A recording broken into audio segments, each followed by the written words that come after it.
Bonsoir à tous et à toutes. Comme je disais, c'est un peu plus compliqué quand c'est en réel. Ça prend toujours un peu plus de temps. On commence plus à l'heure, je me rends compte, quand c'est sur Zoom que quand c'est pour de vrai. Alors, on a lu la semaine dernière l'histoire de la guerre contre Amalek. Si, l'Elohim Nishmat Simcha Bat Rachel. L'Elohim Nishmat Simcha Bat Rachel. Donc, on a regardé rapidement la semaine dernière le chapitre qui parle de la guerre contre Amalek, avec tout ce que ça implique comme difficulté. Il y a différents types de difficultés. Il y a l'histoire de Shaoul lui-même, et puis il y a le problème très difficile pour moi personnellement de Amalek lui-même, c'est-à-dire ce que la Torah nous demande de faire à Amalek.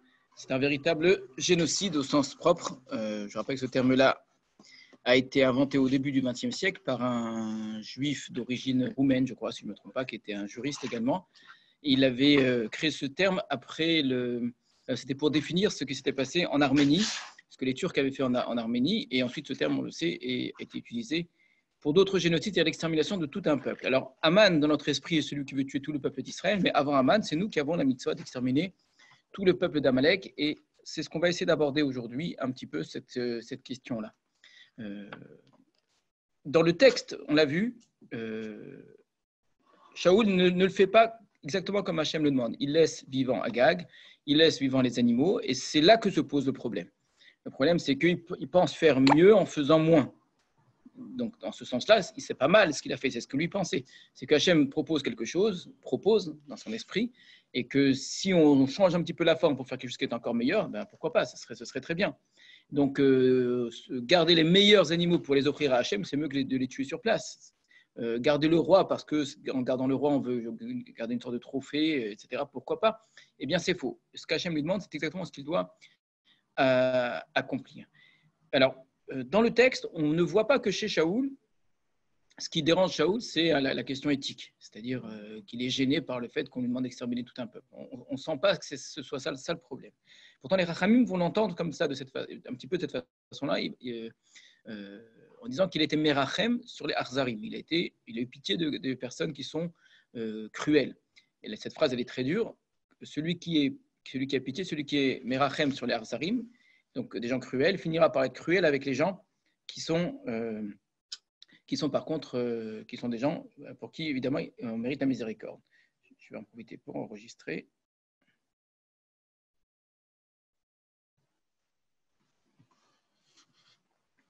Voilà, donc on va essayer d'aborder la question de la guerre contre Amalek, comme on avait fait pour la royauté, d'aborder la question de la royauté de fond, là aussi. Alors, c'est un sujet difficile, hein. On va y aller.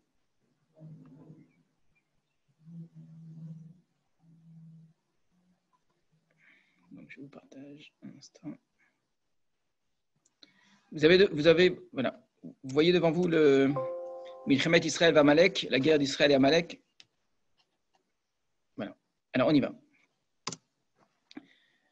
Donc, première remarque importante à faire, concernant Amalek, avant même la mitzvah d'exterminer, qui est très difficile à accepter, il y a une autre idée derrière, qui est évidemment là aussi très difficile à accepter dans la pensée moderne, c'est l'idée d'une responsabilité collective, et en plus intergénérationnelle.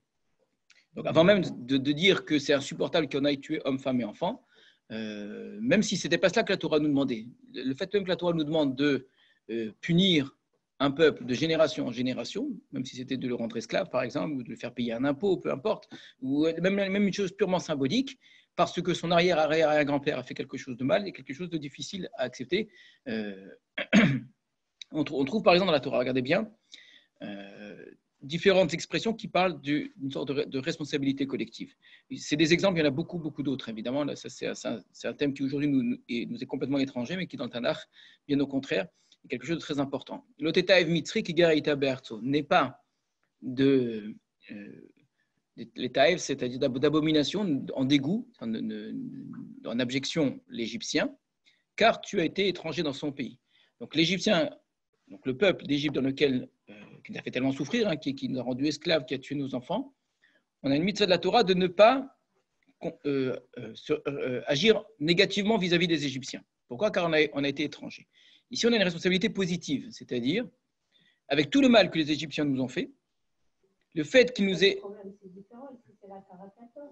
Oui, mais écoutez bien, la karatatov envers qui? Envers quelqu'un qui ne vous a rien fait du tout. Il nous a servi. Non, mais envers quelqu'un qui ne vous a rien fait. On vous parle ici d'un arrière-petit-enfant d'un Égyptien. Ce qui m'intéresse, c'est juste cette action-là. C'est-à-dire qu'on a une attitude à avoir envers quelqu'un qui est descendant de ceux qui ont fait du bien à mes ancêtres. Mais lui, il ne m'a rien fait du tout. Donc, sous prétexte que son ancêtre m'a reçu et que son autre ancêtre m'a voulu quasiment m'exterminer aussi, hein, eh bien, le fait que dans une sorte de filiation, je ne sais pas comment on appelle cela, il y a l'idée de la nation égyptienne m'a fait du bien, j'ai une dette envers la nation égyptienne de génération en génération. Qui Geraïta Bertso, tu étais étranger, il y avait la famille, ils nous accueillent, on a mangé. Bien sûr, sans ça, on serait tous morts. C'est un problème annexe, c'est le problème qu'on dit que les enfants, quand ils vont jusqu'à la troisième… Exactement, c'est de cela dont je parle. C'est exactement de cela dont je parle. C'est exactement de cela dont je parle. Alors, dans l'histoire des enfants jusqu'à la 4e génération, souvent on parle, et on le dit, quand les enfants eux-mêmes, la Gemara va dire ça, commettent les mêmes fautes. Ici, vous voyez que dans le langage du Tanakh, ce n'est pas nécessairement vrai. Dans le langage premier pshat du Tanakh, il y a une sorte d'identification d'un individu à la collectivité à laquelle il appartient, de génération en génération. Il y a une idée, si vous voulez, une sorte qui s'appelle l'Égypte, une nation qui s'appelle l'Égypte, et donc cette nation-là m'a fait du bien. J'ai une dette envers cette nation, donc tous les gens qui continueront à appartenir à cette nation. Ici, c'est le côté positif. On aura le côté négatif. Le côté positif, tant mieux. Je fais du bien aux Égyptiens, tant mieux. Un mérite que ses ancêtres ont, malgré le mal qu'ils m'ont fait. C'est incroyable. Hein. Mais quand ça sera dans l'autre sens, ce sera négatif, ce sera insupportable. Pourquoi je vais faire du mal à quelqu'un? Parce que son ancêtre a fait du mal à mes ancêtres. Un exemple, lo yavar moni moavi bika Hachem. Ni un Ammoni ni un Moavi ne viendront, c'est-à-dire ne pourront se marier à l'intérieur de la communauté d'Hachem. Gam dorasiri lo yavolahem bika, même la 10e génération, ça veut dire même pour toujours. Quelqu'un qui appartient à la nation Ammon, la nation Moav, ne peut pas se convertir, c'est le langage aujourd'hui, au judaïsme. Adolam pour toujours. Pourquoi? À cause de la raison, c'est que ils ne vous ont pas accueilli, devancé avec du pain et de l'eau dans votre chemin lors de votre sortie d'Égypte. Et parce qu'il a payé Bilham ben Beor, Bipetor Aram Narim Lekaleleka, depuis Pétor Narim pour te maudire. Alors, qui est-ce qui ne m'a pas accueilli avec du pain et de l'eau? Le peuple, on va dire. Qui est-ce qui a voulu me maudire? Bilham, un homme. C'est le roi Balak qui a payé. Mais parce qu'il est le roi Balak, je considère que toute la nation moabite m'a fait du mal, a voulu me faire du mal. Et comme toute cette nation moabite a voulu me faire du mal, même leurs descendants, jusqu'à la dernière génération, jusqu'à aujourd'hui, on imagine si aujourd'hui il y a quelqu'un qui vient de Moab, on va dire, il y a 4000 ans, ton roi a voulu payer quelqu'un pour me maudire. Donc, tu ne peux pas te convertir au judaïsme. Quelle est la logique là-dedans? Qu'est-ce qu'il y a de juste là-dedans? Alors, il y a les deux. On a bien vu qu'il y a les deux. Il est écrit par ceux qui ne vous ont pas accueilli avec du pain, mais j'ai pris volontairement l'exemple le pire. Et parce qu'il a payé Bilham pour te maudire. Mais même si on prend l'exemple du pain. Parce que ses arrière-grands-pères ne m'ont pas donné du pain, alors lui, il ne peut pas se convertir au judaïsme, c'est quelqu'un de bien. Alors, la même chose, le Midrash va dire Moaviv et le Moavite. C'était pas aux femmes de sortir. Donc, on ne peut pas rendre responsables les femmes parce qu'elles n'avaient pas à sortir. Donc, je ne peux pas leur dire ça. Très bien. Mais c'est la même idée. Et les femmes de l'époque, peut-être qu'elles sont bien comportées, les femmes d'aujourd'hui, elles ne le sont peut-être pas. C'est le fait d'appartenir à la féminité, c'est bizarre comme idée, vous voyez bien. On crée des catégories, d'accord? En français d'aujourd'hui, on appelle ça, on essentialise. Donc, on essentialise le mot avis, d'accord? La femme moavite, l'homme moavite. Comment la Torah peut dire des choses pareilles, d'accord? Dans Echa, lorsque le Beth Amikdash a été détruit, on n'a pas étudié, non, ici. Quelque chose qu'il faut qu'on fasse, c'est vraiment important comme sujet. On l'avait étudié dans les mots à Thionville, c'est important. La dernière période du premier Beth Amikdash. C'est la période d'un Navi qui s'appelle Yermia, qu'il faut étudier, et qui, entre autres, d'après la tradition, c'est lui également qui a écrit Echa. Il y a beaucoup de liens entre le texte de Echa et le livre de Yermia, effectivement. Dans notre esprit, parce que généralement on ne lit pas le Tanakh, on se dit l'époque du Beth Amikdash, la destruction du Beth Amikdash, c'était une époque terrible. Les gens faisaient plein d'avérotes, etc. Et c'était tellement grave que Akadosh Baruch Hu il a détruit le Beth Amikdash. D'accord ? Or, si vous lisez le texte, vous apprenez que ce n'est pas vrai. Il y avait évidemment des fautes. Ce n'était pas des tzadikim au l'élection du Beth Amikdash, certainement pas. Mais ça n'était pas, et de loin pas, la pire période du Beit Sheni. Je ne parle même pas du royaume d'Israël qui lui avait été exilé, qui s'est comporté de manière abjecte, les pires choses qui soient. Mais bon, plus d'un siècle avant, ils ont déjà été exilés. Je parle du royaume de Yehuda. Le royaume de Yehuda, le point le plus bas qu'a atteint le royaume de Yehuda en termes de comportement, c'est-à-dire Avodah Zara, Gilui Arayot, Shfichut Damim, c'est un siècle avant la destruction du Beth Amikdash. Donc, ce n'est pas à l'époque du Yermia, c'est l'époque du Ishaïa. Et c'était essentiellement le roi Ménaché. Donc, qu'est-ce qui s'est passé ? Le peuple d'Israël a commis des fautes, mais effectivement terribles, c'est-à-dire insupportables. Quand on lit ça, c'est vraiment les pires choses. Et les rois sont les rois qui ont poussé Israël à faire des choses très graves. Et les peu de personnes qui étaient encore attachées à Hachem étaient poursuivies, étaient tuées, etc. C'est pas un siècle avant la destruction que le peuple d'Israël a atteint le point le plus bas en termes de comportement. Pourtant, à ce moment-là, le Beth Amikdash, il n'est pas détruit. Qu'est-ce qui s'est passé après ce moment-là ? Il y a eu une teshuva. Comme aujourd'hui, on dit, il y a un grand mouvement de teshuva. Donc, imaginez-vous, Israël fait des choses très graves, et puis la génération d'après, donc les enfants, font teshuva. Ils font vraiment teshuva. On dit vraiment, ils enlèvent toutes les idoles du Beth Amikdash, ils reviennent vraiment, ils refont un service d'Hachem comme il faut. On disait la semaine dernière au cours, je donne très souvent l'exemple de Yermia parce que c'est un des meilleurs exemples. Si vous voulez avoir la vitrine d'une génération, regardez le nom qu'elle a donné à ses enfants. C'est-à-dire quand vous voyez les noms dans le Tanakh d'une génération, donc là vous prenez tous les Nessiim qui ont été envoyés, par exemple les Meraglim, vous avez des noms. Gamliel, Ben Pedatsur, Yigal, Ben Yosef, d'accord, tous ces noms-là. Les noms qui sont donnés, c'est comme jusqu'à aujourd'hui, ça n'a pas changé, sont révélateurs de ce que pensent les parents, pas de ce que sont les enfants en vérité. Même si en vérité, on sait très bien dans le Tanakh, très souvent le nom correspond à la personne. Mais ça, c'est quand c'est une personne qui a une existence dans l'histoire, qui joue un rôle. Mais quand c'est juste des noms comme ça, dont on ne connaît pas grand-chose, vous avez vraiment une sorte de fenêtre ouverte sur la génération des parents. Et ça, c'est extraordinaire, parce que la génération des parents, quand vous prenez l'exemple donc, des Meraglim, c'est une génération qui a vécu il y a 40 ans, à peu près, entre 30, 40, 50, 60 ans, on ne sait pas exactement quel âge ils ont les Meraglim, hein, mais on va dire en moyenne 40 ans au moins.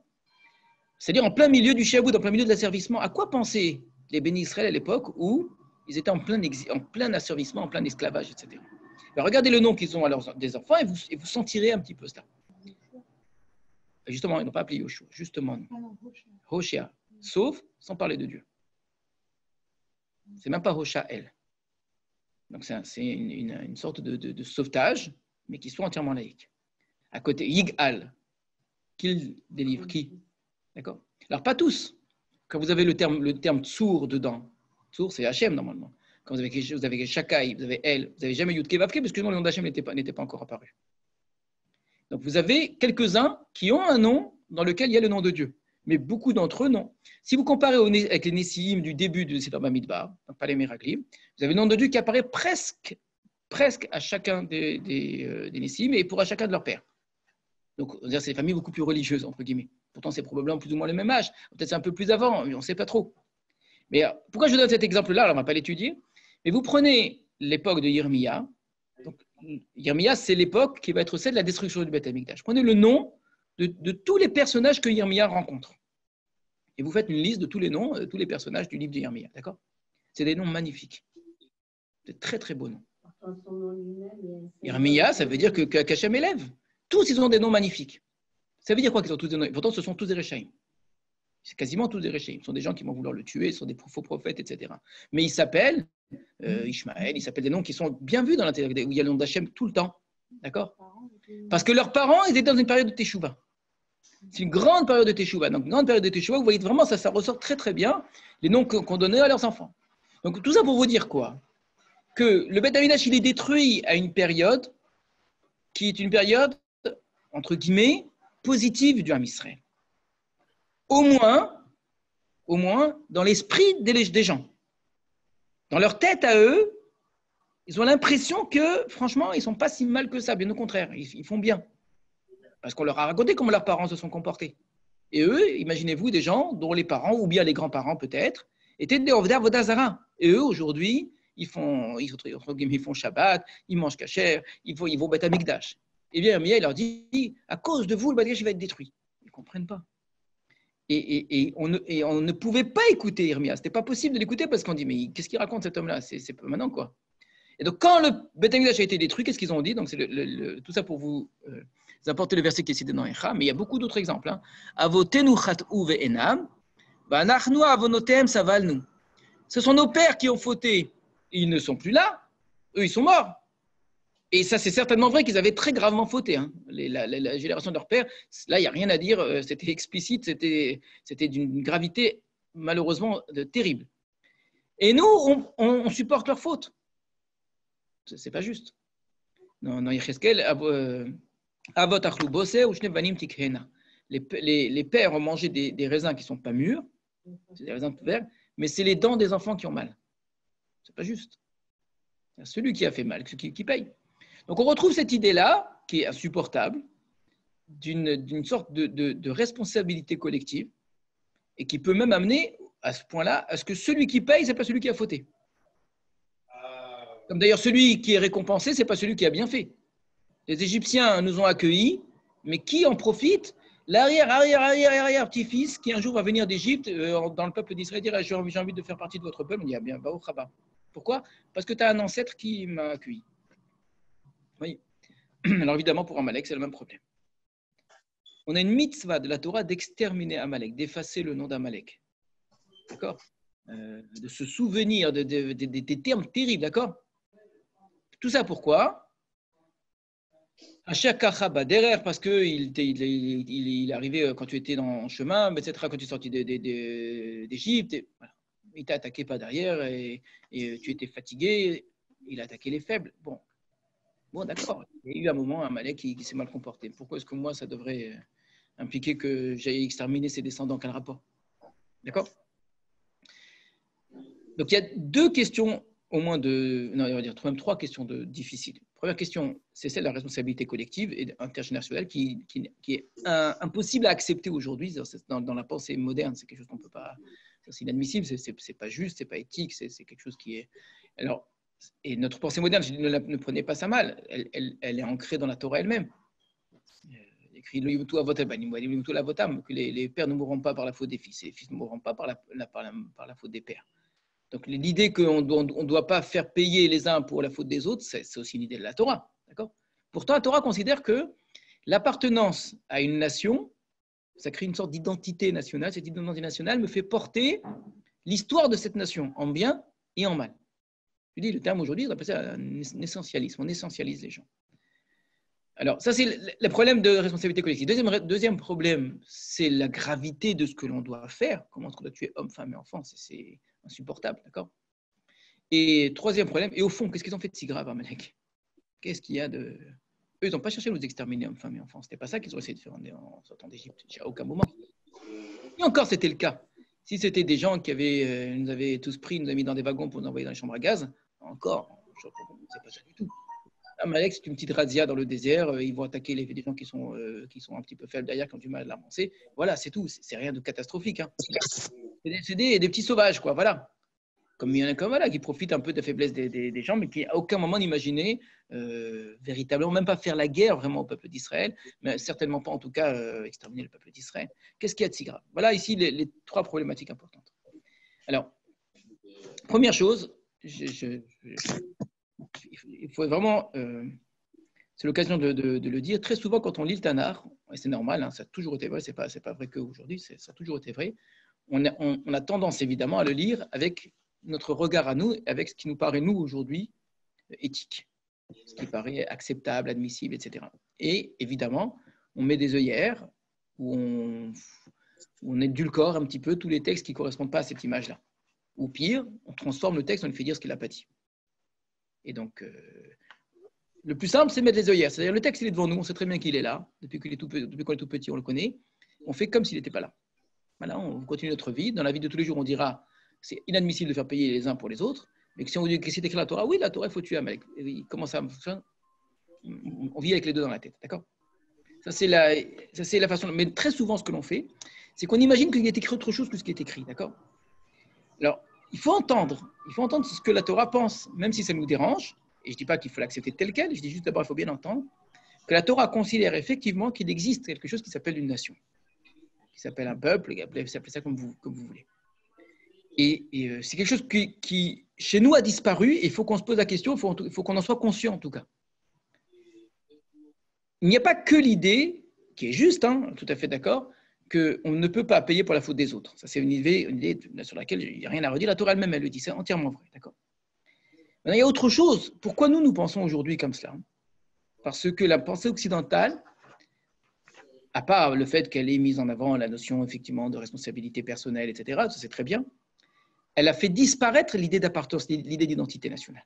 On vit dans un monde, alors peut-être qu'aujourd'hui c'est en train de se recréer dans certains endroits du monde, on assiste depuis une dizaine d'années à une sorte de retour un petit peu, mais où la notion de liberté, qui est apparue plus ou moins de manière forte à l'époque de la Révolution française, un petit peu avant avec les Lumières, cette notion de liberté-là, elle a été poussée jusqu'au bout en termes d'individualisme.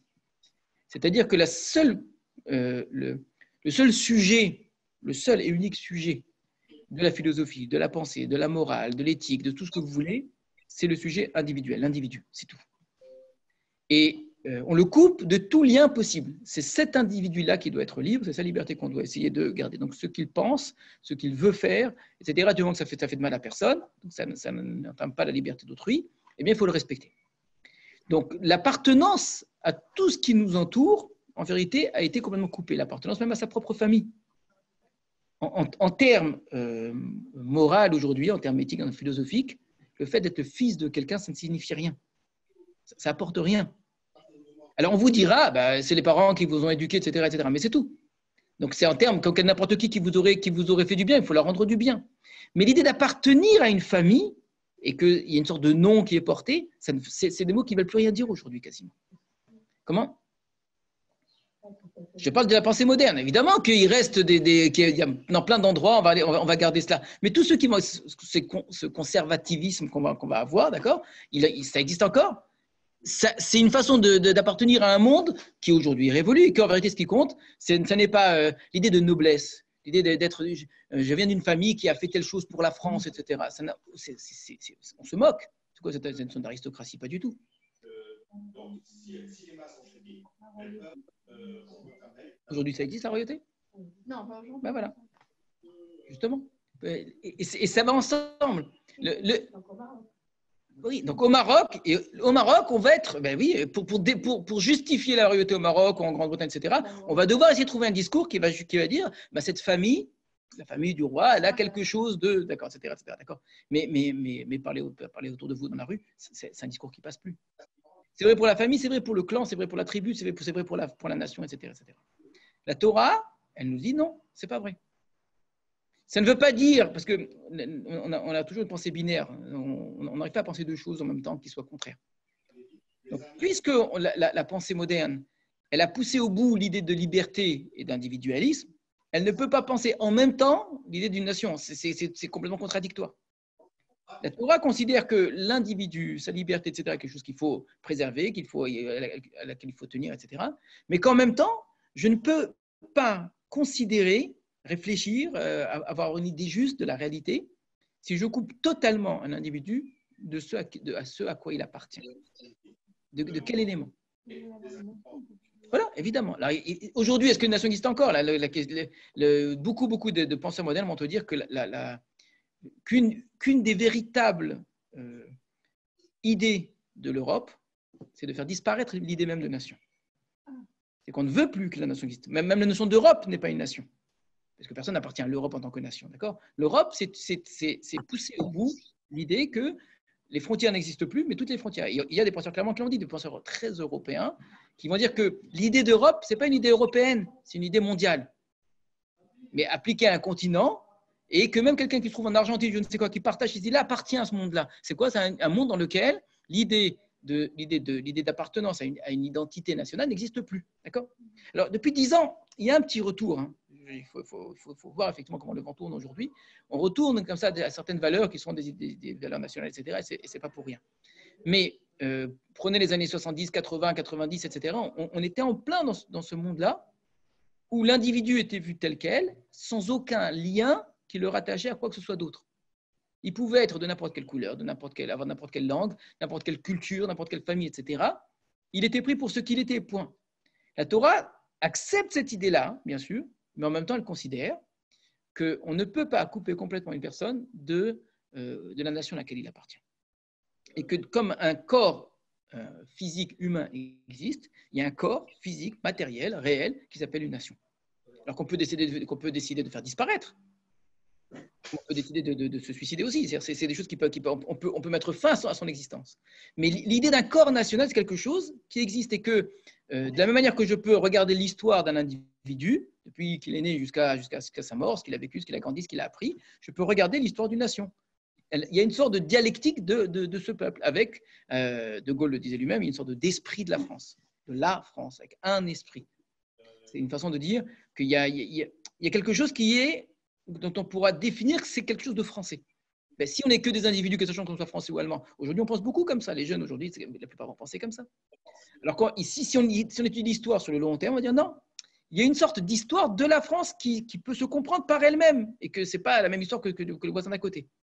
Parce qu'il y a une dynamique propre, il y a des problématiques propres, il y a une façon de réagir aux grands défis de l'histoire, aux grands défis économiques, aux grands défis philosophiques, etc., qui seront propres, d'accord? Eh bien, ça aussi, c'est vrai. Vous avez, si vous voulez, une sorte de physique des particules, mais qui sont minuscules, et puis aussi une sorte de physique des grands corps. Et pourtant, les deux physiques, a priori, ne vont pas ensemble. Ben oui, ça fonctionne ensemble. L'humain, il doit être pris dans son individualité, être jugé pour ce qu'il est, pas pour ce que d'autres ont fait, etc. Et pourtant, l'humain appartient quand même à une nation. Ça, c'est quelque chose qui est clair dans la Torah. C'est clair dans tout la Torah, dans tout le Tanakh, etc. Et que lorsqu'on étudie l'histoire de Yaakov et de Esav, c'est pas l'histoire de Yaakov et Esav qu'on est en train d'étudier, du tout. Et la Torah, elle n'est pas pendant qu'on dit l'histoire d'Abraham, c'est Yaakov, monsieur Abraham, elle s'en fiche complètement. Elle nous pose ici les éléments pour comprendre le jour où Esav deviendra un peuple, le jour où Yaakov deviendra un peuple, sur quelle base ces différents peuples se sont constitués. Et quand j'arriverai à Amalek, je serai obligé de comprendre l'histoire d'Amalek à travers Eliphaz, à travers Esav, à travers la haine qui est entre Yaakov et Esav et les problèmes de Bechora, etc. Je ne peux pas détacher la guerre d'Amalek de ça. C'est clair jusqu'ici? Je vous pose, vous pouvez dire oui, mais ce n'est pas juste, d'accord? La Torah, en tout cas, considère ça comme un fait réel. Pour que ce soit juste, pour que ce soit acceptable, il faut effectivement observer cela, s'en rendre compte et considérer que une nation continue à garder les idées sur lesquelles elle a été créée ou qu'elle a fait émerger au fur et à mesure de son histoire. Voilà, tant que ça reste ancré. Mais imaginez-vous une nation qui fait le choix de tout, de dire je ne veux plus être ça. D'accord? Qui se renverse complètement. Une sorte de bouleversement complet. Donc, de la même manière qu'elle a créé une identité, elle pourrait faire disparaître son identité, c'est la transformer complètement. D'accord? C'est là qu'on arrive à la question de cet essentialisme. Est-ce que l'individu est porteur de cet attachement à la nation, de cette identité-là, sans jamais pouvoir en sortir? Tout à fait. Et est-ce qu'une nation tout entière peut dire on ne représente plus ce que nous avions été jusqu'à aujourd'hui? Quand les prophètes diront à Israël, ils vont nous appeler Sodom et Gomorrha, par exemple, qui est le négatif d'Israël, Sodom et Gomorrha. Vous n'êtes plus Israël, vous êtes Sodom. Vous êtes complètement transformé. Alors, c'est peut-être juste une façon de parler pour nous faire peur, etc. Mais dans l'idée, ça veut dire la transformation est tellement profonde, ce n'est pas juste des gens qui se comportent mal, c'est devenu la nation juive qui est porteuse d'autre chose. Le Egel Hazav aussi, par exemple. Pourquoi j'aime exterminer tout l'âme Israël, mon Dieu, Egel Hazav? Parce que ce n'est pas juste une faute. Ce n'est pas que les Israël ont commis une faute. C'est que le Ham Israël tout entier, par le fait que certaines personnes seulement, mais en ayant laissé en faire, le peuple d'Israël tout entier a identifié son être. Être Israël, c'est servir cette idole. Si c'est ça votre identité, eh ben c'est pas ça, c'est pas ce qu'Hachem a voulu faire sortir d'Égypte. Donc il y a Comment? Mettre un ordre à un moment donné d'exterminer Amalek, Je le connais encore. de les empêcher de sortir de ça. Oui, sauf s'il y a des moyens, sauf si on va y arriver comme dans la manière d'appliquer la sanction, est-ce qu'il y a des moyens d'échapper à cette extermination? Est-ce que pour nous, on a des moyens d'empêcher et est-ce qu'il y a Amalek a une possibilité d'y échapper? La lecture qu'on en a, nous, depuis qu'on est petit, généralement, c'est que Amalek, si je rencontre un Amalekite dans la rue, j'ai l'obligation de le tuer. Alors, c'est totalement faux. À supposer que je suis certain, évidemment, c'est pas, mais prenez à l'époque du roi David, par exemple, David Amelech, à son époque, ou Shaoul, il rencontre un Amalekite devant lui, donc il faut effacer Amalek. Non, c'est pas vrai. Il n'y a aucune mitzvah de tuer un individu d'Amalek. C'est une mitzvah d'une nation contre une nation. Alors, cette expérience se fait comment? Est-ce que, par exemple, c'est pas du tout, ouais, mais d'où ça vient le fait qu'on soit persuadé que ce soit comme ça? Parce qu'on nous a, c'est normal, on nous a diabolisé Amalek. Même étonné que je le dise, tellement c'est évident. Non, ouais. Je sais pas si on a diabolisé. C'est-à-dire quoi diaboliser? Ça veut dire, non, mais c'est important, ça veut dire qu'on a essentialisé les hommes et les femmes d'Amalek. Que quelqu'un que parce qu'il est d'Amalek, il est nécessairement un rachat. Et ce que je veux dire, ça, pour beaucoup de gens, c'est ben oui, c'est ça qui est écrit. Non, c'est pas ça qui est écrit. Voilà. Imaginez-vous quelqu'un d'Amalek qui est pas rachat, c'est possible ou pas? C'est comme quelqu'un de Shaman et moi qui veut venir. Oui, par exemple. Voilà. Mais je dis quand on est diabolisé, ça veut dire que on a fini par faire croire que la Torah m'a appris que tous les gens d'Amalek sont nécessairement des Réchaïm. Et que tous les Réchaïm sont nécessairement d'Amalek d'ailleurs. Ils portent en eux ce que le. Ils portent une responsabilité. Écoutez, bien, ils portent une responsabilité en tant que j'appartiens à la nation qui a fait du mal, mais surtout j'appartiens des biens. Mais tant pis pour toi, tu appartiens à cette nation-là. Oui, c'est ça. Voilà, c'est très différent. Et donc, ça ouvre au moins une porte sur. Si déjà je distingue ce qu'il est de ce que ses ancêtres ont fait, en considérant que lui, ça se trouve, c'est pas quelqu'un de mauvais, ben, ça me laisse une porte pour. Ben, il y a peut-être une solution alors pour lui. Alors que si je dis non, la Torah, quand elle me demande d'exterminer Amalek de génération en génération, c'est parce que c'est des gens mauvais, ben, il n'y a pas de chance. Il est d'Amalek, donc il est mauvais. C'est ce qu'on a dit des Juifs. Qu'est-ce qu'on a dit des Juifs? Ce qu'Amalek, enfin, ce que les nazis ont dit des Juifs, c'était de dire un Juif, parce qu'il est Juif, et pas parce qu'il appartient à la nation juive en termes politiques, d'accord? Ou en termes national. Prenez un enfant que vous auriez fait sortir de sa famille depuis bébé, vous l'avez éduqué dans une autre famille, d'accord? Mais il est d'origine juive. Pour les nazis, c'est un Juif. Il est intrinsèquement mauvais, d'accord? Il y a quelque chose de génétique chez lui. C'est vraiment un vrai racialisme où c'est dans l'être juif qu'il y a quelque chose de pourri, d'accord? Il y a beaucoup, je pense, énormément de gens qui sont très attachés à la Torah, qui ont une lecture du même type d'Amalek. Prenez un bébé Amalek et vous le faites grandir dans une yeshiva à Bnei Brak. Qu'est-ce qu'il va devenir? La Gemara, elle dit les petits-enfants d'Aman, ils sont les Talmidei Chachamim à Bnei Brak. C'est vrai? La Gemara le dit clairement. Bnei Banav chez Aman, ils étudient la Torah à Bnei Brak. C'est les mots de la Gemara. À l'époque, Bnei Brak, c'était déjà une ville de Torah. Alors, il y en a qui prennent ça comme un jeu de mots. C'est comme Bnei Brak qu'on trouve des Amalekim, de manière négative. Mais c'est pas ça que la Gemara elle veut dire. Comment c'est possible? Si Aman, nous on est une mitzvah, comment est-ce que je peux avoir des Amalekim qui sont Talmidei Chachamim? D'accord? Alors, mais première chose. Oui. Aujourd'hui, à Bnei Brak, il y a des Bahorei Yeshiva qui sont petits-fils, etc., des nazis. Exact, tout à fait. C'est exactement la même problématique. C'est l'avantage de Zoom. Vous avez raison, vous avez tout à fait raison.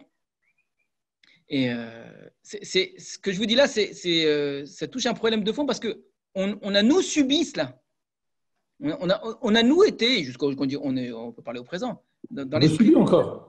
Dans certaines personnes, le fait d'avoir appartenu à cette nation-là, d'être dans nos gènes, c'est quelque chose c'est une diabolisation. Diabolisation, ça veut dire qu'il y a quelque chose de démoniaque là-dedans. Il y a des êtres humains qui, par nature, sont mauvais, sont nuisibles, d'accord? Comme des parasites. Donc, ils ne sont même plus des êtres humains. C'est quoi Amalek? C'est la nation. Alors, on va y arriver. Alors, donc, première chose que je voulais qu'on pose très bien, c'est qu'on mette de côté un petit peu notre voilà. Mais ça ne veut pas dire que la nation, c'est une idée qui n'existe pas. La Torah, elle tient beaucoup à cela. Et que du moment qu'une nation est identifiée, une nation est constituée, c'est plus que l'ensemble d'individus. C'est plus que cela. Une nation, c'est plus qu'un ensemble d'individus. Une nation, c'est on pourrait dire, c'est un être à part entière.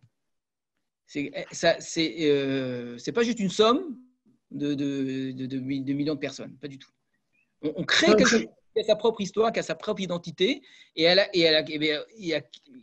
à cette identité-là que se réfèrent tous les gens qui appartiennent à cette nation-là. Quelqu'un qui vraiment ne supporte pas cette nation-là, eh ben, la quitte. Prenez l'exemple de l'Égypte, c'est intéressant. En termes d'identification, la Torah identifie l'Égypte à quoi? À l'hospitalité. Extraordinaire. Voilà, ça fait partie de la culture égyptienne, si vous voulez. Alors, ça peut être aussi un pays d'esclavage, Bet Avadim. On t'accueille, on te fait travailler une fois que tu es là, d'accord? Mais c'est un endroit où, lorsqu'on a faim, c'est là-bas qu'on va. Abraham, c'est pas qu'il est parti quand il avait faim, d'accord? C'est là-bas qu'Israël a voulu aller. C'est là-bas que Jacob était. Et les Égyptiens nous ont reçus. Donc, il y a quelque chose dans l'Égypte, c'est important parce que ça oblige à réfléchir très différemment. Qu'est-ce qui fait que quelqu'un qui possède une qualité peut avoir un défaut terrible? C'est pas un hasard. C'est pas on est et ça et ça. C'est souvent parce qu'on est ça, on est ça aussi, d'accord? Il y a une sorte de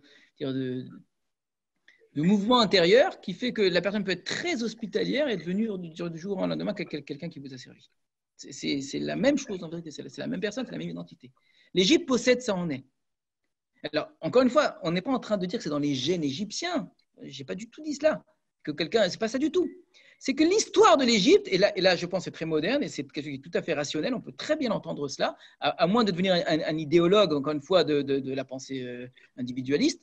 On peut très bien observer dans l'histoire que une nation, elle s'est constituée avec ses principes, etc. L'Égypte croyait en certaines choses, elle s'est bâtie sur certaines choses, elle avait certaines valeurs, elle avait certains espoirs, certaines craintes, etc. À partir de là, tous ceux qui ont vécu là-bas, eh ben, ils ont été imprégnés par ça, c'est normal. C'est tout à fait normal. Quelqu'un qui a vécu en France, évidemment, il faut en être conscient, il est formaté par une culture française. Il suffit d'aller en Israël pour s'en rendre compte. Nous sommes, sur beaucoup de points, on se considère beaucoup plus proche de quelqu'un qui est comme nous, de même niveau religieux, etc., qui vit en Israël. Parce qu'il est juif comme moi, il est religieux comme moi, etc. Pourtant, dès qu'on discute avec eux, parfois on a l'impression d'appartenir à des univers complètement différents. Et je suis beaucoup plus proche qu'un Français. On a du mal à le dire parce qu'on a l'impression que c'est une forme de trahison, mais c'est la réalité. C'est que la culture française, elle m'imprègne. J'ai une façon de penser qui est devenue française sur plein de choses. Il y a des choses que je trouve insupportables et d'autres choses pour lesquelles ça ne me fait rien du tout dans la vie, et d'autres qui viennent d'une autre culture. Un Américain, c'est un Américain, d'accord? Ça n'est pas du racisme que de dire ça, c'est-à-dire qu'on n'est pas en train de dire quelque chose qu'on ne peut pas enlever, on n'est pas en train de dire quelque chose qui c'est pas un jugement de valeur.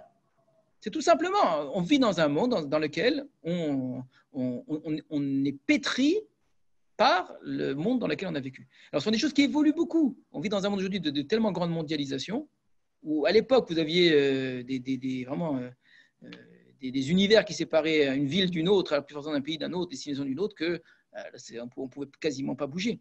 On ne pouvait pas changer en termes d'identité. Aujourd'hui, avec les livres, avec Internet, etc., vous pouvez vivre en France, être imprégné de culture américaine, etc. Les choses... Et malgré tout, avec tout ça, on reste français, etc. Alors, il y a, on va dire, une grande culture occidentale, qui est beaucoup plus large, c'est-à-dire il y a des valeurs communes à l'ensemble de ce qu'on appellera l'Occident. Nos valeurs communes sont l'ensemble du monde arabe, ou quelqu'un qui vit en Irak ou quelqu'un qui vit en Algérie, ils ont une sorte de réactivité à certaines choses qui sont les mêmes, qui ne sont pas du tout la manière dont nous on réagirait, par exemple. Ça, on ne peut pas s'en détacher. Alors, on ne peut pas, certainement, ce qu'on trouve dans... mais la norme fait que, généralement, les gens ne s'en détachent pas. Mais c'est ce que j'essaye de faire entendre ici de manière rationnelle. Quand la Torah dit l'Égyptien, c'est quoi? C'est un essentialiste? Non, il faut le savoir. Quelqu'un qui a été éduqué avec une certaine façon de faire, et ben, alors quand on dit le harmonie, si je reste dans la même ordre d'idée, l'Égyptien, il a une forme de culture de l'hospitalité. Le Moavi et le harmonie, il a une culture de l'inhospitalité. Ça a toujours été comme ça vient de Sodome. L'histoire, pourquoi est-ce qu'on raconte l'histoire de Lot et de ses fils? C'est pas pour rien, c'est pas le monsieur Lot qui m'intéresse, c'est de vous poser les bases de ce que va devenir la nation moabite plus tard. Le jour où vous allez rencontrer les Moabim, sachez d'où ça vient, c'est-à-dire il y a une origine à cela. C'est une culture de l'inhospitalité qui s'explique aussi pourquoi certains pays sont tout à fait inhospitaliers. Pourquoi des pays pour qui la liberté est tellement importante, lorsqu'il y avait la guerre, et qu'il y avait des gens qui mouraient par millions, ont fermé leurs frontières. Nous, on est neutres. La Suisse est un pays qui a des vraies valeurs, qui construit sur des vraies valeurs de justice, de vérité, de propreté, d'accord. Mais ils ne vont pas ouvrir leurs frontières à des gens qui vont mourir, c'est pas possible. Et par contre, recevoir l'argent de tous des nazis, oui, ça là-dessus, il n'y a aucun problème. Qu'est-ce qui fait qu'il y a des pays qui vivent dans la richesse, l'opulence, qui ont certaines valeurs, mais qui ont des réactions qui, pour nous, sont tout à fait immorales. Et qu'à côté de ça, l'Italie fasciste, elle recevait des juifs, et l'Espagne franquiste, elle recevait plein de juifs, et leur donnait des passeports. Comment on explique ça? Et donc, vous avez des pays qui étaient alliés dans la guerre, mais vraiment alliés, hein, l'Italie, l'Espagne, l'Allemagne, d'accord, et qui ont eu des réactions par rapport aux juifs qui étaient totalement différentes. Ils n'étaient pas tous nazis, ils n'étaient pas tous prêts à tuer hommes, femmes et enfants, c'est pas vrai. Pourtant, ils étaient tous des tyrans, des gens qui voulaient dominer l'Europe par la force et la violence, etc. Mais on nous a fait associer les idées les unes aux autres. Or, c'est pas vrai. Il y a des tyrans qui ne nous ont pas fait de mal, il y a des tyrans qui nous ont sauvé la vie.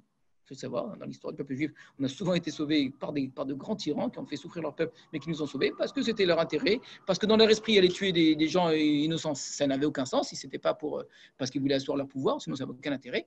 Il y a quelque chose d'irrationnel dans l'extermination des juifs. Ce qu'a fait Hitler, c'est quelque chose qui ne s'explique pas politiquement. Il n'y a pas d'explication voilà pourquoi il n'a pas besoin de ça pour avoir une nation forte, mais au contraire. Cette folie-là, les amis d'Hitler n'ont pas partagé. Ni Mussolini, ni Franco, d'accord, c'est pas possible.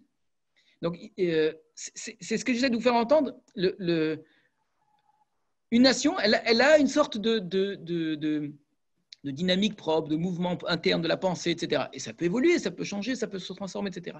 Mais tant qu'on considère qu'on continue à appartenir à cela, alors cette idée-là perdure. Une question intéressante que je vous posez, que je trouve intéressante personnellement, ça peut ne pas du tout vous passionner. La Révolution française, c'est une vraie question chez les historiens ou chez les philosophes. Est-ce que la Révolution française, c'est une rupture dans la France ou est-ce que c'est une continuité? Il y a des continuités qui se font par des ruptures. Est-ce que la France n'est plus la France après la Révolution française? C'est un autre pays, en fait. Au même endroit, mais avec un autre pays qui n'a plus rien à voir. C'est l'ancien régime est mort, etc. Et donc, toutes les valeurs passées, on les a détruites, on a cassé les idoles, on a tué le clergé, on a tout renversé, d'accord? Donc, on crée un nouveau pays. Et il y avait plein de gens qui avaient cette idée-là en tête, hein, clairement. On ne veut rien partager de ce qu'était la France. Ou bien non. La Révolution française, cette idée de renverser les idoles, c'est partie déjà de la... Vous pouvez enlever votre son, s'il vous plaît.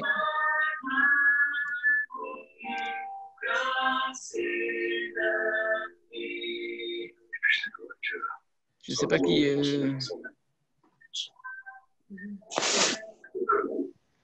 Vous avez moyen de... S'il vous plaît, vous pouvez enlever le son. Je ne sais pas qu'est-ce qui dérange là.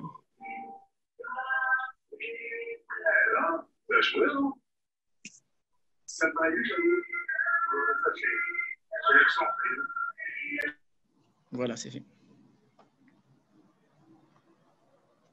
Mais rien, la Révolution française, elle a débouché après sur l'Empire. Hein. Voilà, par exemple.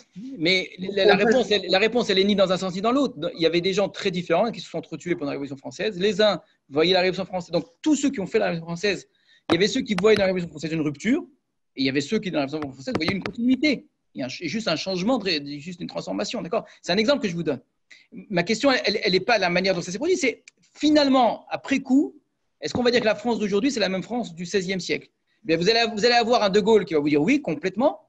Et il s'identifie complètement à ce qu'a été la France d'avant, d'accord? Et puis, vous aurez d'autres qui prenez des communistes, etc., ils vont dire, mais on n'a rien à voir avec cette France-là. Un Macron, il va vous dire, moi, j'appartiens à cette même France, bien au contraire. Alors, c'est une France dont on a enlevé les mauvais aspects, mais dont on a gardé une sorte d'esprit de la France, qui est le même, et qu'on va essayer d'après, je ne sais pas, certains vous diront dans l'art, dans la culture, dans une vision, je ne sais pas, du monde, peu importe. C'est un exemple que je vous donne. C'est qu'une fois qu'une nation se constitue, on appartient à cette nation, on appartient à une culture, on est pétri de ses valeurs, de ce qu'elle considère comme bien, ce qu'elle considère comme mal. Et puis, pourquoi pas, on pourrait peut-être se transformer. C'est ce qui fait la France. C'est ce qu'on trouve dans Sefer Daniel déjà, les caractéristiques des nations. Par exemple, c'est Daniel qui va vous présenter des nations comme des êtres qui viendront les uns après les autres, comme une idole avec des couleurs, etc. La même chose, encore une fois, tout à fait. Là c'est pas que des nations, c'est des empires. Chaque empire, on peut même le caractériser par une image. Ça veut bien dire ça, c'est-à-dire que l'image, l'animal par exemple, ou le métal si c'est de l'or, etc., est censé représenter de manière très simple, caricaturale si vous voulez, l'ensemble d'une idée. On associe une nation, la Perse, c'est une façon d'être. Et ça, je pense que n'importe qui serait d'accord avec un peu d'honnêteté, c'est que vous voyez la manière dont les Perses se comportaient. On ne peut pas dire chacun est individuellement libre, chacun fait ce qu'il veut et que chaque Perse aurait pu penser autrement que ce qu'il pensait. Pas vrai. Il y a une façon d'être. Vous voyez les rois perses les uns après les autres. On sent bien qu'on est dans un certain univers avec une certaine culture, avec certaines valeurs. Et les Grecs, c'est autre chose, et les Romains, c'est encore autre chose, et la France, c'est encore autre chose. Voilà. On perd un peu trop de temps là-dessus. Je voulais qu'on fasse l'effort de sortir d'une idée de liberté individuelle qui nous coupe les uns des autres complètement, et qui fait que, dans ce cas-là, effectivement, on ne peut pas payer les uns pour les autres, et qu'on arrive à une idée qui est plus large, et qui, à mon sens, est entièrement vraie, qui est l'idée d'une appartenance aussi, j'insiste, aussi nationale. La liberté est vraie, la liberté individuelle, mais l'appartenance à la nation, c'est aussi vrai.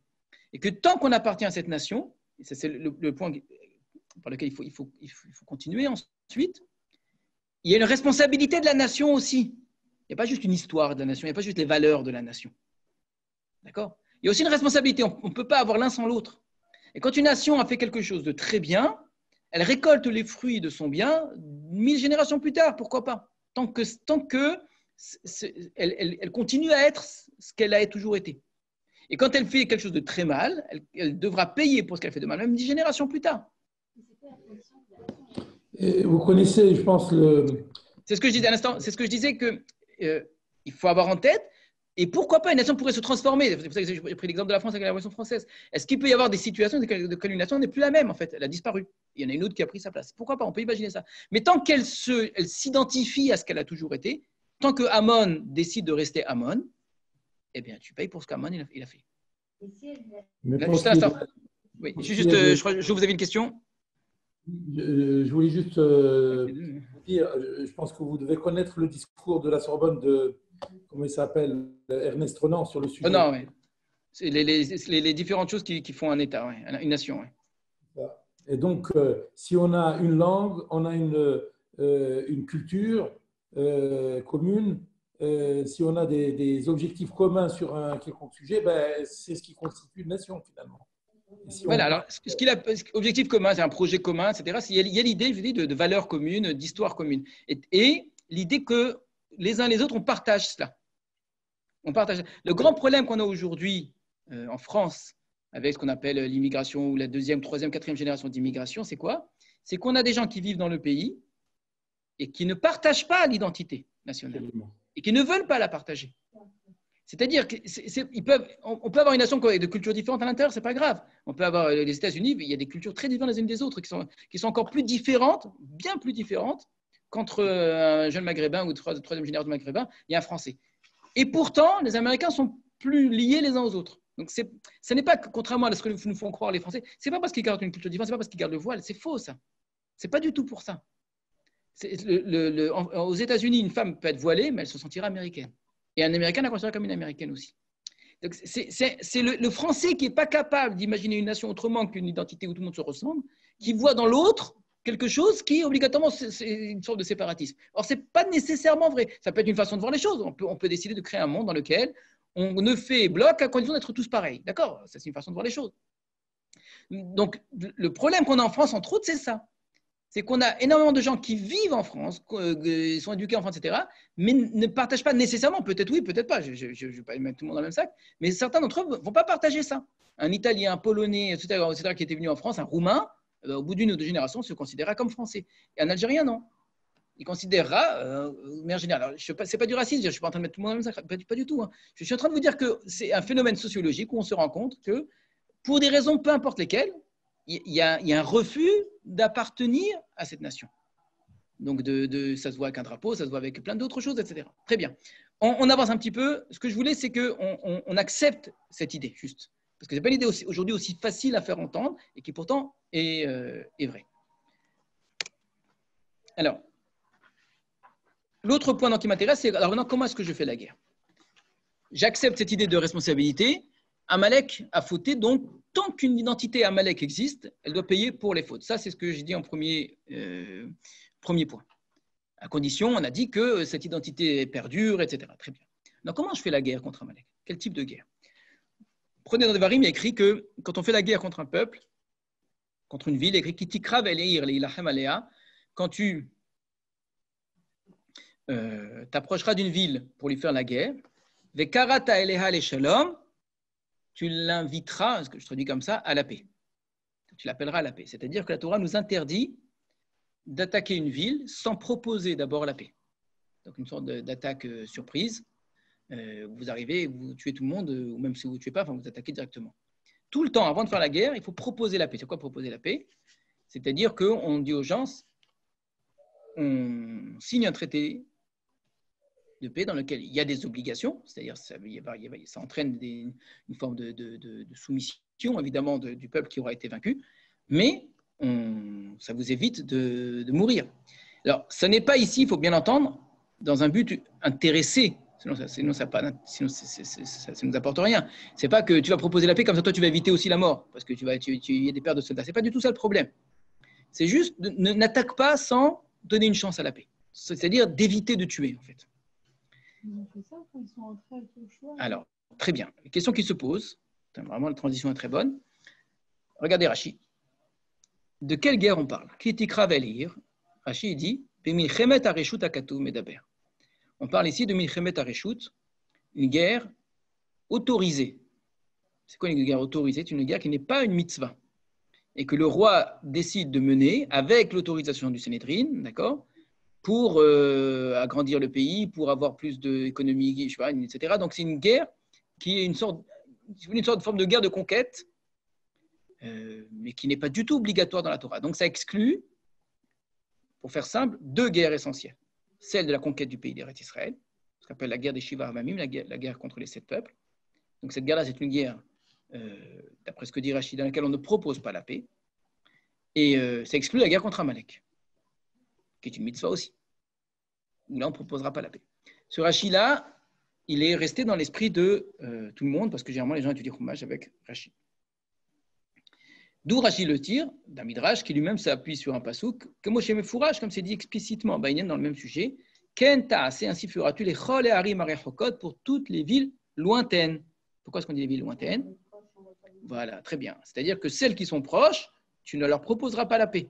C'est une guerre de conquête dans laquelle tu attaques tout de suite. D'accord. Rashi, sachez-le, il est en vérité en très grande minorité pour comprendre ce pasouk de cette façon-là. La plupart des Mefarshim ne sont pas d'accord avec Rashi. Donc prenez le Ramban. Donc au début, il cite le Rashi. Comme c'est dit dans le pasouk,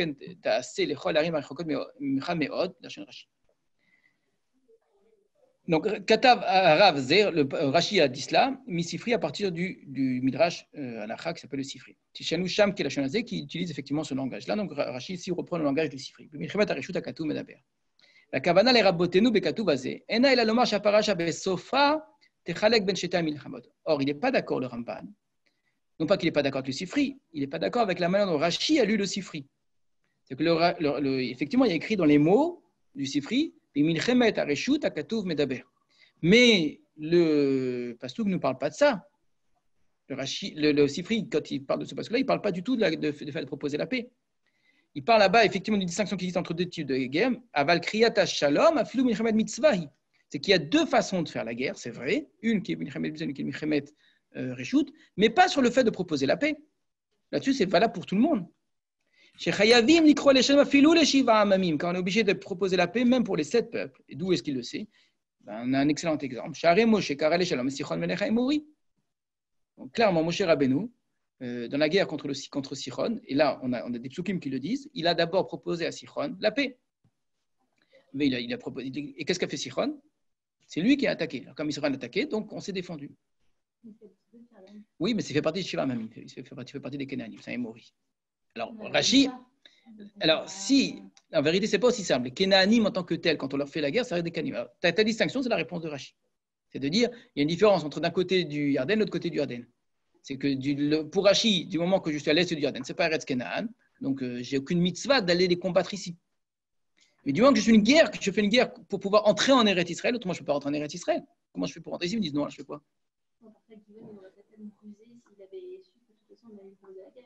La paix, c'est pas sûr, parce que les conditions qu'il va avoir, c'est une très bonne remarque que tu fais aussi. Alors, on finit le Ramban, c'est que là-dessus, il y a plusieurs réponses.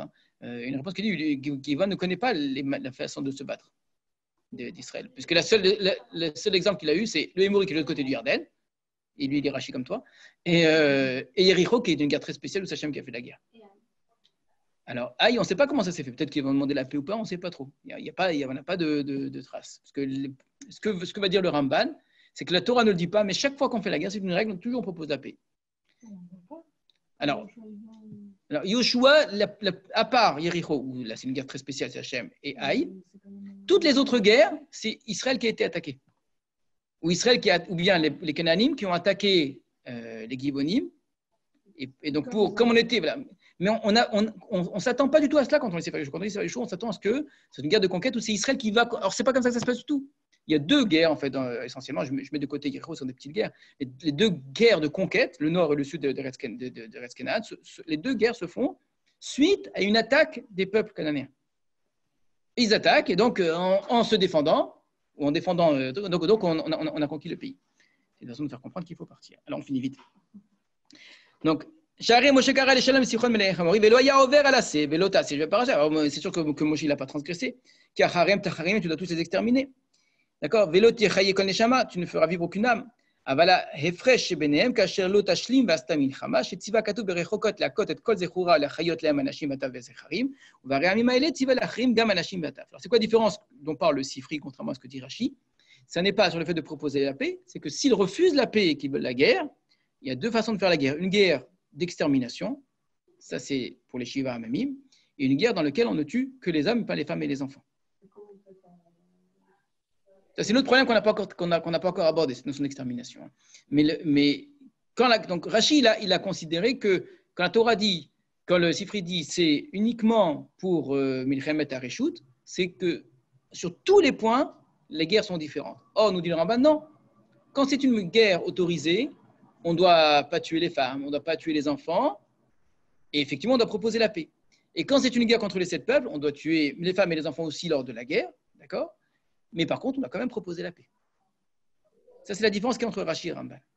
Et vous allez voir que dans l'Alacha, quand je dis l'Alacha, Rashi, ce n'est pas un livre d'Alacha, le Ramban, ce n'est pas un livre d'Alacha. Quel auteur de l'Alacha va traiter ce genre de questions? Évidemment, le Rambam. Alors, je reviens. Voilà ce que dit le Rambam. Ichot Melachim. En osim milchama im adam ba'olam. On ne fera jamais la guerre à qui que ce soit sur terre. Avant qu'on ne lui ait proposé la paix. Que ce soit une guerre permise, que ce soit une guerre de mitzvah. Chez Nehemar, comme il est écrit, quand tu t'approcheras d'une ville, tu lui proposeras la paix pour le Rambam. On parle de toutes les guerres. Pour l'instant, vous avez vu, on n'a pas encore parlé d'Amalek. On pourrait encore faire une distinction avec Amalek. S'ils acceptent la paix, c'est-à-dire quoi accepter la paix? C'est qu'ils acceptent également les 7 mitzvot ben Noach. Donc, en horgin mehen neshama, on ne tue personne. On a le droit de tuer personne, va rien les masses. Par contre, ils payent un impôt. Chez Nema yulecha les masses avaducha. Kiblu alen amas, s'ils ont accepté cela, velo kiblu avdut, oshi kiblu avdut, velo kiblu amas, en shomim lahem, achi kablu shneem. Il faut qu'ils aient tout accepté. Donc, et la soumission et l'impôt. Mais avdut shekablu hi shiyu nevazim veshvelim le matin. On ne va pas rentrer dans tous les détails. De fait, il y a une sorte de domination d'Israël sur cette nation.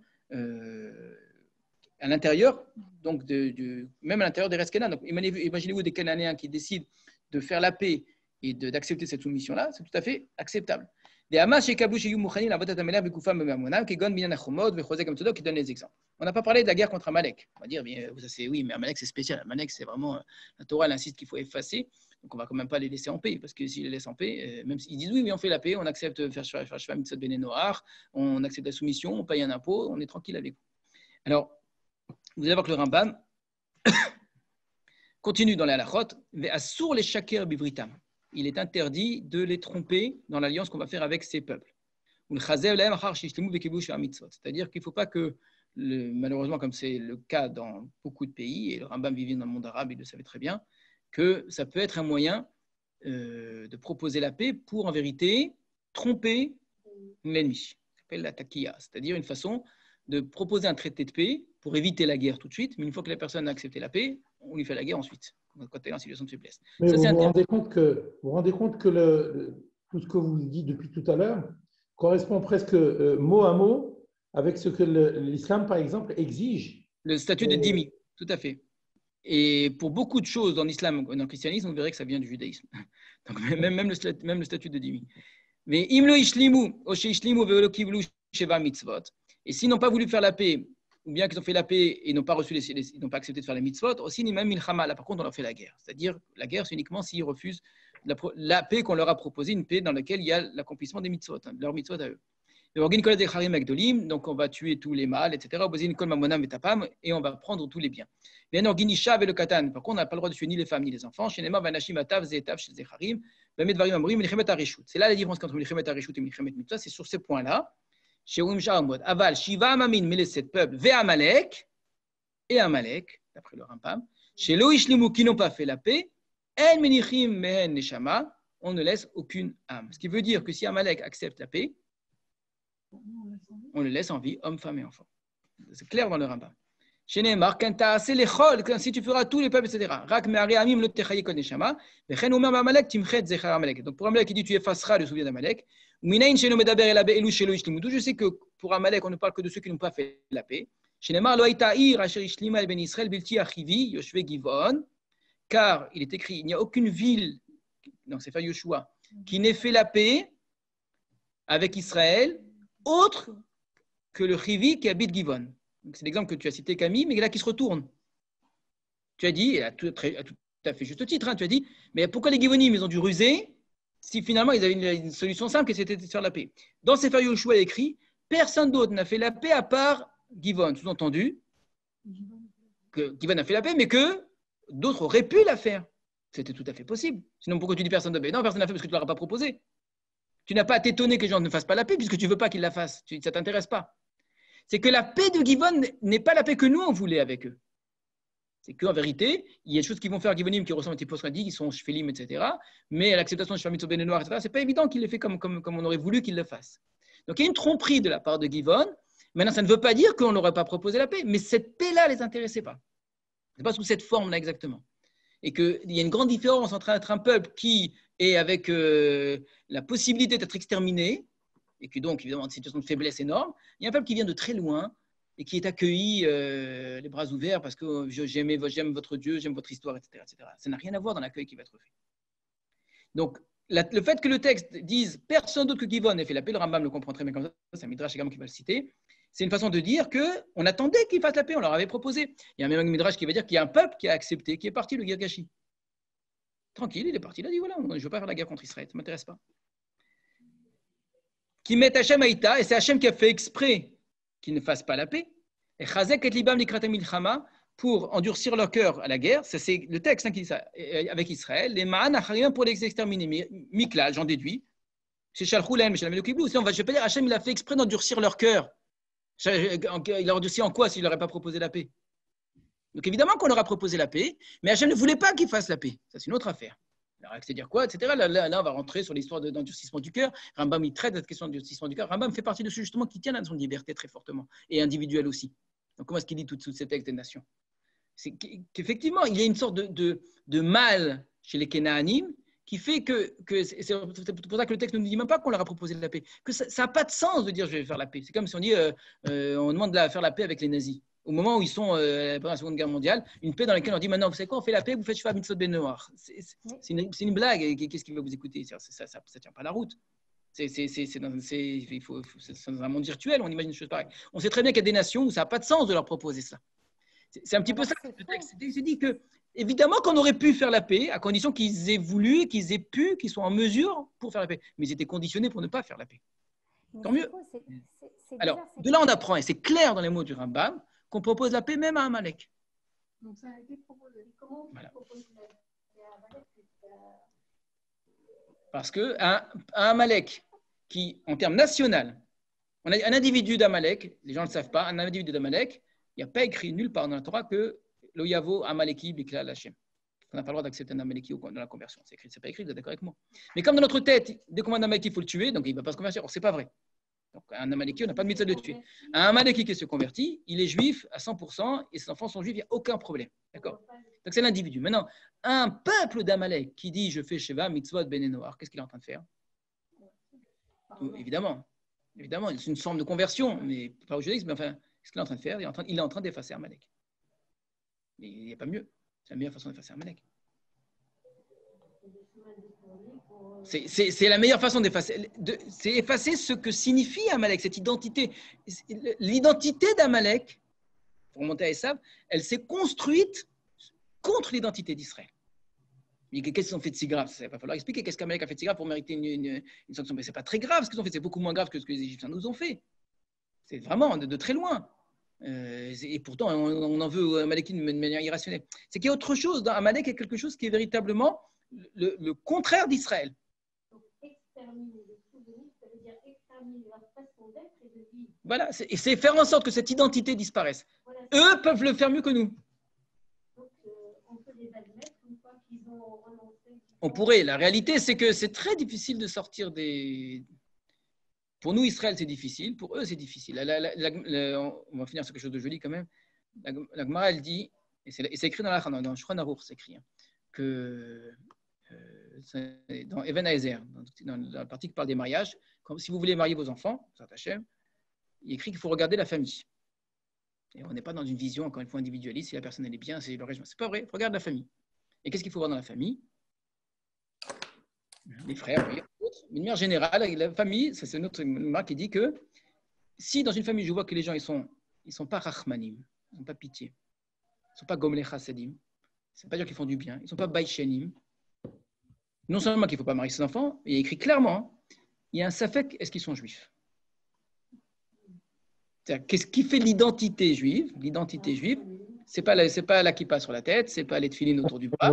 L'identité juive, quelqu'un, vous voyez, ses parents sont pas chômeurs Shabbat. Ils ne sont pas du tout chômeurs Shabbat. Rien du tout, ils ne mangent pas caché, etc. Mais c'est des gens vraiment gentils. Bon, c'est des juifs. Quelqu'un, ses parents, ils sont tous les grands chapeaux, machin, etc. Mais ils sont coléreux, méprisants, etc.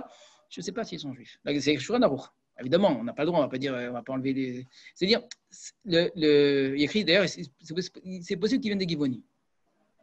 C'est-à-dire, il y a une façon de l'identité juive, c'est l'identité de Rivka qui voit un étranger qui arrive pour donner à boire à lui à ses chameaux, d'accord? C'est évidemment que c'est pas simple que ça, mais c'est à ça qu'on est censé être conditionné.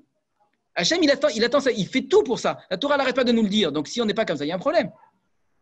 Mais normalement, c'est pas dans les gènes, ça coule pas dans notre sang, hein. C'est pas ce que je suis en train de dire du tout. Hein. C'est pas de l'idée, c'est de l'acquis. C'est-à-dire, il y a un juif, depuis qu'il est tout petit, on n'arrête pas de lui dire, sois gentil, ne fais pas de mal, regarde tout ce que tu fais, même un mot méchant, c'est pas bien, etc. etc. Bah, conditionné comme ça. Tu dis que si tu es coléreux, et tu fais que des problèmes et tu aimes personne, misanthrope, tu supportes pas le monde, etc. Si tu as une vision méchante des gens tout le temps et aucun chesed, ça vient pas du Ham Israël, c'est pas possible ça. Il y a des nations qui se construisent là-dessus. Oui, pour elles, c'est très important d'être fort, etc. Les nazis, ils éduquaient leurs enfants à s'entretuer.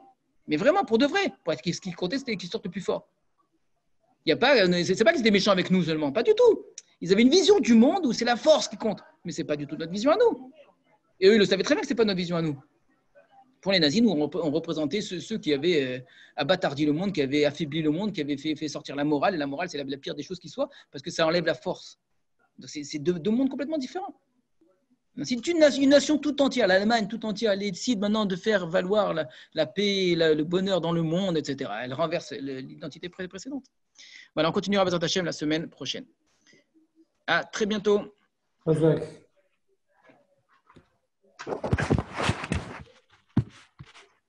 J'ai pas répondu à toutes les questions. J'ai vu qu'il y avait des questions écrites, mais on nous oblige à sortir le plus vite possible. Donc, je suis désolé. Donc, vous pouvez m'envoyer des questions par message. Je vais rapidement y jeter un coup d'œil quand même.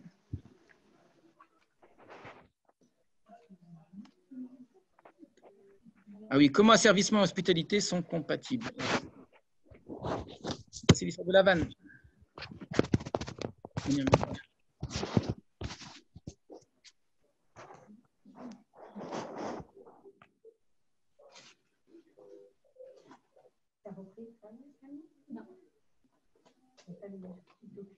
Tout gentiment et après, comme tout le monde.